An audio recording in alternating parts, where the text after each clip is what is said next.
मोहतरम असातिज़ा किराम अस्सलाम वालेकुम। मैं हूँ मुस्लिम मुख्तार सोमैन पब्लिशर्स की जानिब से, और आज की इस वीडियो में हम बात करेंगे सफ़ा नंबर 9 की, जो कि नॉलेज उर्दू सीरीज़ में मौजूद है और ये किताब केजी के लिए लिखी गई है। ये है सफ़ा नंबर 9।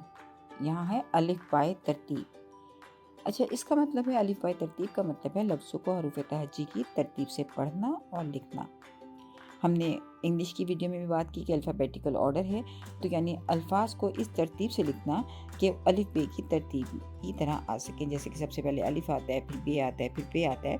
तो अलिफ से लेकर ये तक की हरूफ की एक तरतीब है, हरूफ तहज्जी की एक तरतीब है, और उसी की मदद से जब हम अल्फाज को अलग अलग करते हैं तो उसका जो पहला हर्फ है वो हरूफ तहज्जी की तरतीब के मुताबिक वो लफ्ज़ जो है वो अपनी जगह बदलता है। जैसे कि अगर अंगूर, बकरी, जहाज़, कबूतर और गाजर है, तो अलिफ बाय तरतीब में ये अंगूर, गाजर, बकरी, कबूतर, जहाज़ जो हैं अलिफ बे की तरतीब से सबसे पहले अंगूर लिखा जाएगा, फिर बकरी लिखा जाएगा क्योंकि अलिफ के बाद बे आता है, फिर पे, ते, टे से जीम आता है तो फिर जहाज़ लिखा जाएगा, फिर जीम, चे, हे, खे, दाल, डाल, जाल, उसके बाद आखिर आप पढ़ते चले जाएँ तो कबूतर और गाजर, काफ और गाफ बाद में आते हैं। तो इस तरह बच्चों को ये बात समझाइए कि आप जब जो बच्चों को बताएं कि जब हम हरूफ तहज्जी को पढ़ते हैं तो वो एक तरतीब से हैं, तो इसी तरह जब हम अल्फाज को पढ़ते हैं तो अल्फाज का जो पहला हर्फ है वो हर्फ तहज्जी की तरतीब में कहाँ आता है, उसकी मदद से हम अलिफ बाय तरतीब देते हैं, यानी अलिफ बाय की मदद से तरतीब देते हैं अल्फाज को।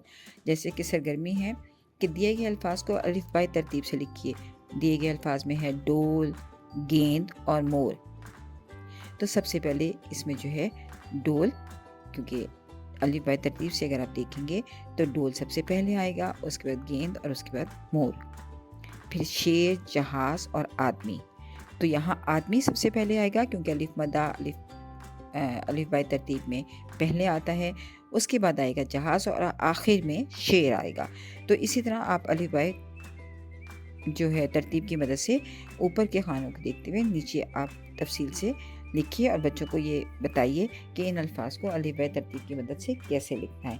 तो पहली तरतीब में तो डोल, गेंद और मोर ही आएगा, लेकिन दूसरी तरतीब में आदमी, जहाज़ और शेर आएगा, और तीसरी जो है उसमें दरख्त, तरबूज और संदूक। तो सबसे पहले तरबूज आएगा, फिर दरख्त आएगा और फिर संदूक आएगा।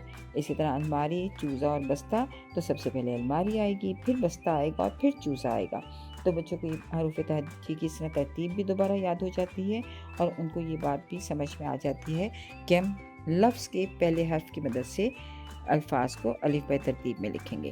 तो बच्चों को बस ज़्यादा से ज़्यादा इसकी मशक़ करवाइए, क्योंकि बच्चों के लिए थोड़ा सा मुश्किल कॉन्सेप्ट होता है, लेकिन ज़्यादा मशक़ करवाने से बच्चे इसको जान जाते हैं। और फिर इसके मशक़ का तरीका यही है कि आप अपनी क्लासरूम बोर्ड को इस्तेमाल कीजिए, वहाँ मुख्तलिफ़ अल्फाज लिखिए और बच्चों को इसकी ज़्यादा से ज़्यादा मशक़ करवाइए, ताकि बच्चे किताब जब खोलें तो वो इस तसव्वुर को पहले से, यानी अलिफ बाय तरतीब के तसव्वुर को समझ चुके हों। शुक्रिया।